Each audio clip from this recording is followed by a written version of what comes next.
The following podcast is a Dear Media production.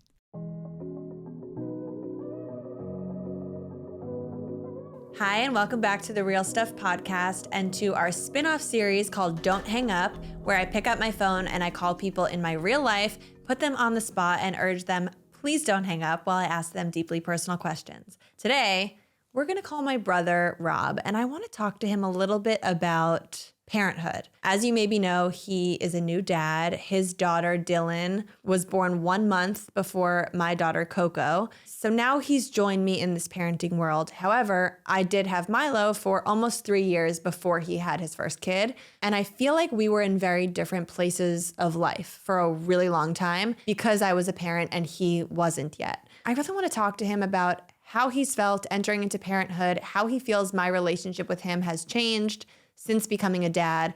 And I also just want to ask him some questions about being a dad and finding community and how it's all going for him. Let's give him a call. I know he's taking his second round of paternity leave right now.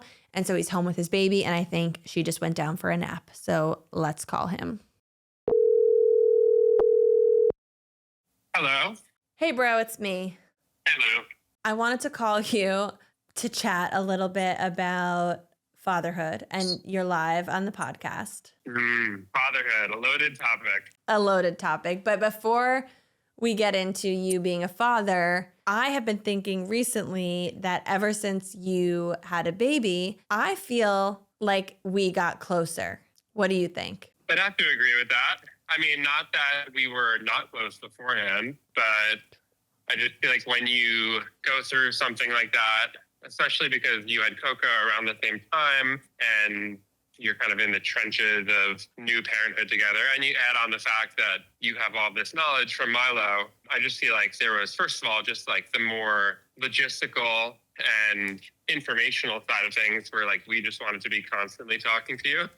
And then I think that just by extension led to us being more closely in touch and just generally getting even closer than we were before. Yeah, I feel like there was a period, probably the first 2 months when Coco and Dylan were born, that we were on the phone with each other pretty much every night. I would say so. FaceTimes like around bath time, random questions here and there, you and Hannah talking about breastfeeding and whatnot. I just feel like it was pretty much nonstop. Yeah, and I felt like you guys were finally, it was such a relief for us to have someone else in the family that had a baby. Just because you know how it is. There's just so much, like, I don't know if it's hype or it's not pressure, but there's just so much daily conversation in the family text chats around the kids and the babies and grandparents coming to see them. And it just takes a little bit of, I guess, pressure off of one family when like another family within the family starts to add kids. Yeah, you get another person spamming the family chat with baby photos and videos all day. When it was just Milo, he was the one, both for our family and for Michael's family, he was the one grandchild. There was inherently just a lot of attention on him, a lot of focus on him, and by extension, you guys.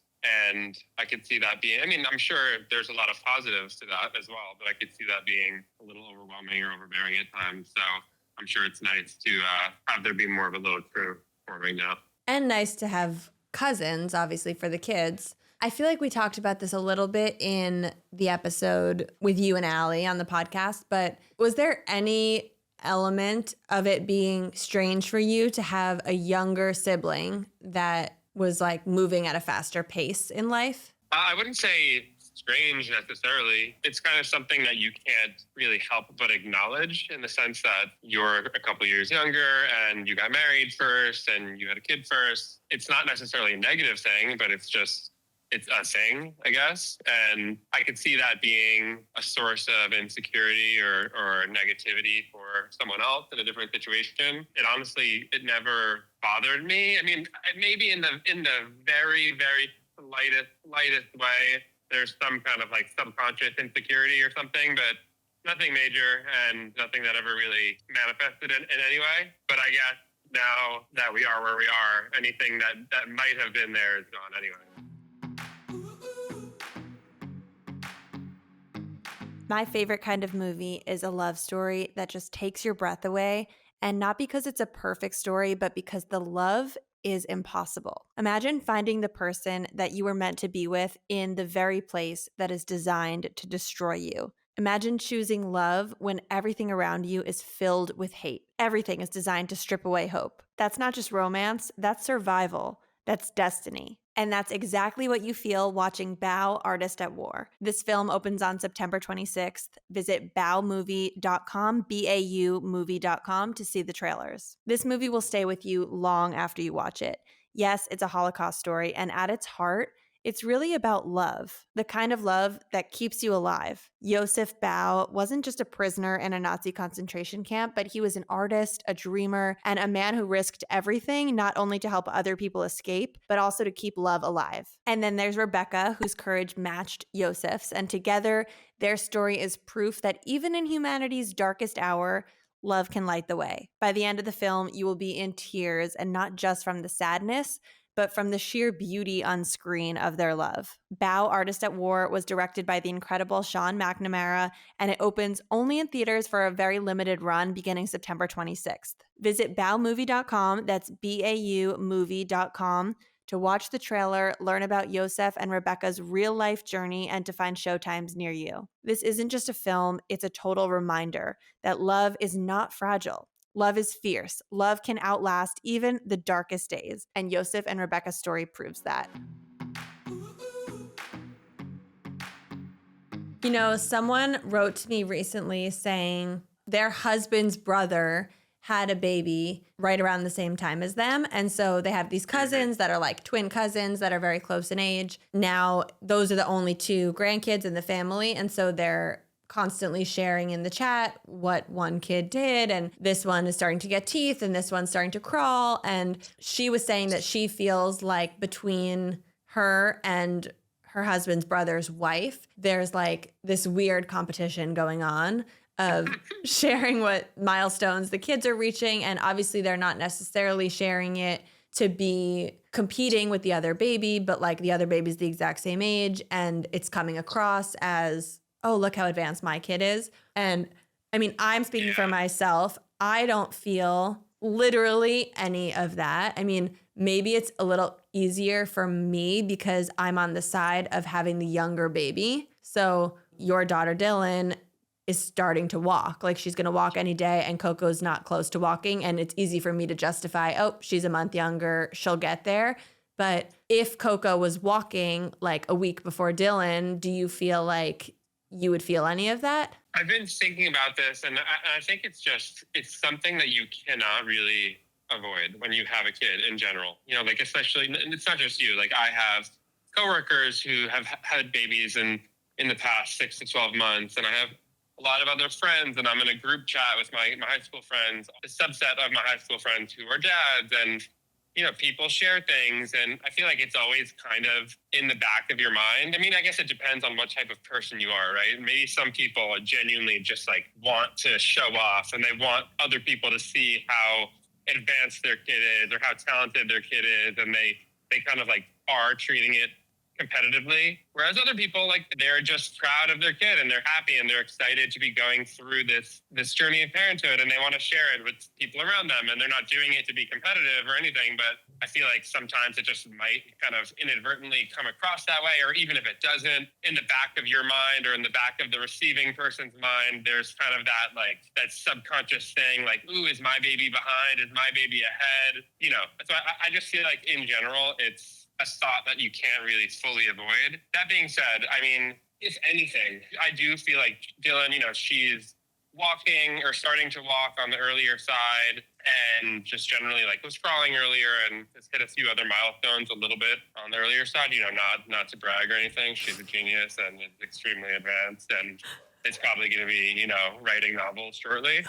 but that aside, I can't help but feel sometimes like I might be making somebody feel slightly bad or something in sharing that. But I just trust that, especially you and other friends and even colleagues who I'm close with, I just trust that they kind of know that it's not a big deal. And I'm sure there are, like, for example, with Coco, there are other things that she was even doing before Dylan. Like, I feel like she was clapping, and she's waving and saying hi to people. Like, Dylan's not really doing that Dylan's starting to clap, but not really waving. So it's kind of a mixed bag. And I'd almost prefer it be that way, because if it was just like, well, like you said, Coco's a little bit younger, so it's not really apples to apples, but like, let's just pretend they were the same exact age. If it was like, oh, Dylan's just like way ahead and doing everything first, then I probably just would, even if you didn't care at all, I would probably just feel a little bit like weird or bad about it and maybe not want to share as much, because I wouldn't want to make you feel any certain way. Yeah. But like I said, because it's a bit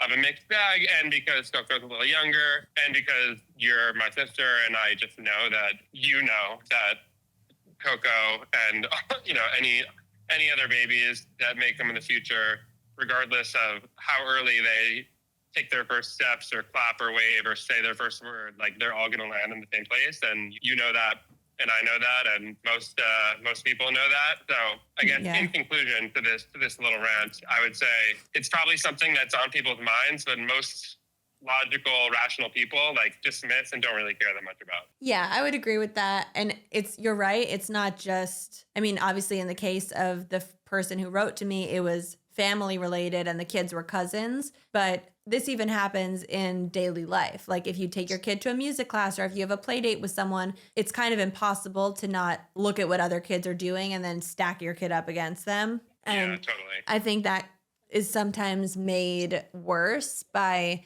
outside commentary. Like for example, and I'm not throwing mom and dad under the bus here, but I feel like sometimes mom and dad, like it's all they know right now are these two little girls who are pretty much the exact same age as far as babies go. And it's easy for them to see something that Coco's doing and immediately think of something they saw Dylan doing and then say it. But I genuinely feel no sense of that. And the only thing I feel bad about is sometimes in the family chat, when you guys will send a video of Dylan, I feel like I don't always open the chat and look at stuff until I have something to say. So then I'll open the chat to like send my video and I'll sort of like send it on top of yours without even responding to you. And then I'm like, oh shit, I gotta go comment on Dylan because I can't just be like shoving my kid in everyone's face. Yeah, no, that's just the nature of what happens when there's multiple kids and they're in this stage of life where they're doing new things like every day, and it's fun and exciting. The other thing I was going to say is, even if there is some degree of like comparison or competition, it's kind of like in a fun way, I guess you could say, because you see, let's broaden beyond Coco and Dylan, just like in general, other babies, right? Like at a similar age, you see them doing things that maybe your baby's not doing yet. And at least in my opinion, it's like, oh, that's so cool. That's so fun. That's so cute. Like, I can't wait. Like, that means she must be getting ready to do that at some point soon. I can't wait till she's doing that also. Right. So while you might acknowledge that, here's a skill or a developmental milestone that another baby of similar age has reached first, it's not really like, oh my God, I lost the race. It's like, oh, here's something else that is probably around the corner. One other topic that I wanted to talk to you about is, I don't even know how to describe you to people who don't know you, but just in terms of being a social being, you are one of the most social, like have the most friends of anyone I know. Your group of friends from high school and college is like 30 people that are all best friends with each other. And a lot of them are parents now too. And you were actually one of the later ones to become a parent. So you had a very different experience from me or Michael, where we were like the first of people we knew. But I feel like watching you transition into fatherhood, at least the mental side of things, as far as going from not being a dad to your life changing, you strike me as a person who had a very positive experience going from 0 to 1. And it came easily and naturally to you, and you didn't seem to go through this identity loss and disruption the way a lot of moms do, or the way a lot of dads do when they often don't have a community of dads around them. So I want to hear a little bit about what you did, if anything, or like what do you think contributed to your entry into fatherhood being so positive? Yeah, it's a good point.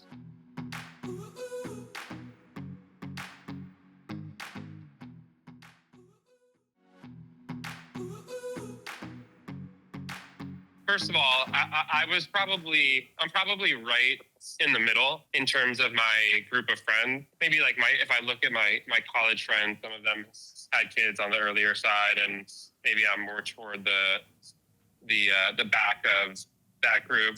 In terms of my high school group of friends, I'm probably right smack in the middle. So I think, first of all, not being like super early and alone, or not being like, I'm the very last one and there's a ton of pressure, that helps. Overall, though, I wouldn't say that there's anything, like I can give you a little bit of a analysis, because I've definitely thought about this in terms of what's contributed to the transition being smooth, except I'm not really sure there's much of a formula or something you can do. I think it's kind of just more the nature of your life and any choices you made kind of leading up to fatherhood that may kind of set you up to have more of a smoother, rough transition. So personally, I think that in addition to having you and having friends who I've kind of seen go through this, and over the past several years, having a good amount of exposure to kind of like the new parent life and babies, that has definitely helped. In addition to that, I think for me, the biggest thing that contributed to the transition being on the smoother side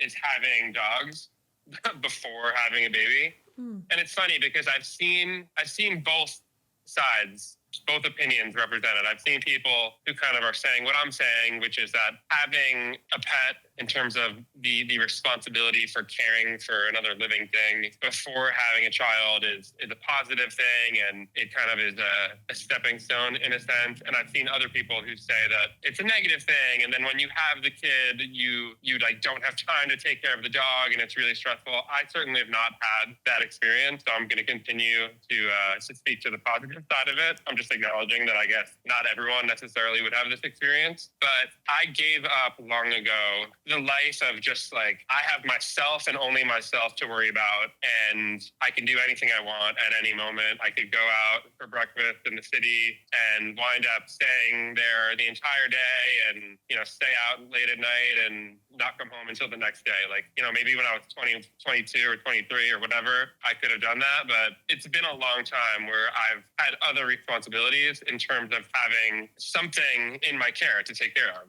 And in my opinion, that's the biggest transition when you have a baby. It's going from having to mainly worry about yourself to have to kind of like constantly be concerned with the well-being of this living thing, this child. And I think for some people who maybe haven't experienced that at all before having a kid, and who are really used to having total freedom, and who, just I guess have never really experienced having that always on 100% of the time responsibility to care for something else in those situations. And I've seen, some people go through rougher transitions, both dads and mom. And I think that, at least observationally, that contributes to it. That kind of like overnight loss of freedom. And I don't mean that just to qualify it. It's not like it's total loss of freedom in a negative way, but it is just this new life where all of a sudden you need to, even if somebody else is caring for your child, like you are responsible for making sure that person is properly caring for your child in that moment. So there's never a moment where you just like can completely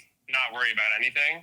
And at least for me, we have 2 dogs, and really the transition from going from 0 to 1, I think is probably more meaningful, but even getting a second dog when Hannah was pregnant, and kind of really just being used to needing to always make sure that our dogs are taken care of, and if we're going to be out for a while, who's going to walk them, and if we need to go away, who's going to be taking care of them, and we need to be home by this time because we have to feed them, etc. It's not as extreme as a child, but a major role in setting me up for a smooth transition. All right. That's a good answer. I wasn't expecting that. I thought you were going to go more in the direction of how you've really like held on to your friendships and your autonomy, and how you've made sure to keep carving out time for yourself, which I know is part of it too. But the pets is definitely worth noting. Yeah, I think it's a different part of the conversation. Like, I'm one person, so I really hesitate to kind of like speak to the overall new parent experience. But from my own point of view, and from the conversations I've had with others, that kind of like overnight major transition that happens, where you literally go from, even when the wife is 9 months pregnant and like about to have a child, like it's still fully, you don't have to really do anything. It's like within the body, and there's nothing that the husband really can do other than just make sure the wife is comfortable, right? Or whoever's having the baby. And I just feel like, I don't know. It's there's an overnight transition that happens, and in the sense of like how that experience is, I feel like it's kind of what happened, what experiences you've had prior to that moment that play more of an impact in terms of how that might emotionally and mentally impact you. But then moving forward, I think it's more of what you were just saying in terms of how do you maintain a sense of normalcy and a sense of self in terms of your connections and your relationships and how you're spending your time and all of that. So I think that takes effort over time, but it's probably less of a factor in terms of that first like week or two, where I think some people can get hit pretty hard. Yeah, absolutely. And conversation for another day, but I think both of us having had kids in your case, in your early to mid 30s, and in my case, in my late 20s, we did it a little differently than mom and dad did with having kids in their 40s and like kind of segmenting their lives and really separating, first half of the life is about us. And then from 40 on, it's about the kids. And for us having kids younger, it's a little bit more like everything's woven together. And we're not like we did everything about us up to this point and now everything's about the kids, but it's a little more of a blend where, I don't know, at least I'm trying to make it a little more of a blend in my life where I'm keeping up a little bit more. And, mom and dad very much had their own, they have a million friends and they were very much took care of themselves in that way. But I do think like mentally and emotionally, maybe they were just really wrapped up in being parents at the point at which they became parents in a way that I'm trying to not emulate as much. Yeah, that's interesting.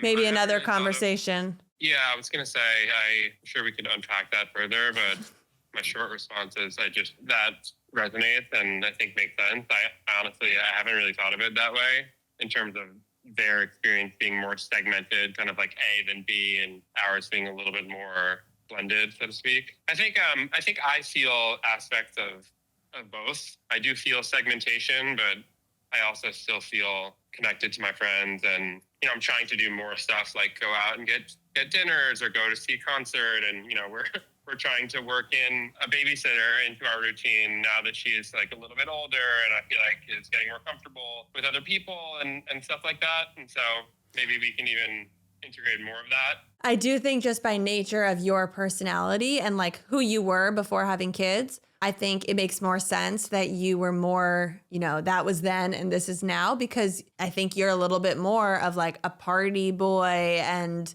a party boy. You were more of like a going out, going crazy person. Yeah, it's interesting. I think you know this, but I stopped drinking completely when Hannah got pregnant. Like it started as, we were hiding her pregnancy for the first couple months or whatever, and we were doing dry January, quote unquote. And then that turned into, once people knew, I'm in solidarity with her while she's not drinking during pregnancy. And then that just turned into, I never started drinking again. Mm-hmm. And not that I ever was a crazy drinker or anything, but I feel like maybe just going back to your last comment, I might feel a little bit more of a segmentation between the kind of before and after because of that factor. Like it might have made it feel a little bit more like then versus now. And so, I guess before Hannah was pregnant, and especially more in my earlier 20s, I definitely partied more and stayed out late and did fun stuff. Yeah. Not that I don't anymore. I think that is what I'm trying to get at, is that I think my social activity pre-kids is pretty similar to post-kids. Yeah, that's fair. All right. Well, anyway, this was a great conversation. I learned a lot about you. Thanks for letting me call you in the middle of the day. I know you're on paternity leave, so I hope you can get some you time in the day, but this was great and love you. Yeah, I'm checking the nanette. She's been sleeping for 34 minutes. So if I'm lucky, I'll get another 20 minutes to hang out. Yeah, still and stay asleep, please. All right, love you. Love you too. Bye. Thank you so much for tuning in to the Real Stuff podcast. If you're liking the show, please head over to Apple or Spotify and leave us a written review. If you're watching on YouTube, drop a comment down below and join in the conversation. And if you're feeling called to be a guest on the show, visit luciefink.com/apply and tell us your story. Thank you so much, as always, for sharing your time and attention with us, and we will see you next time on the Real Stuff Podcast. Please note that this episode may contain paid endorsements and advertisements for products and services. Individuals on the show may have a direct or indirect financial interest in products or services referred to in this episode.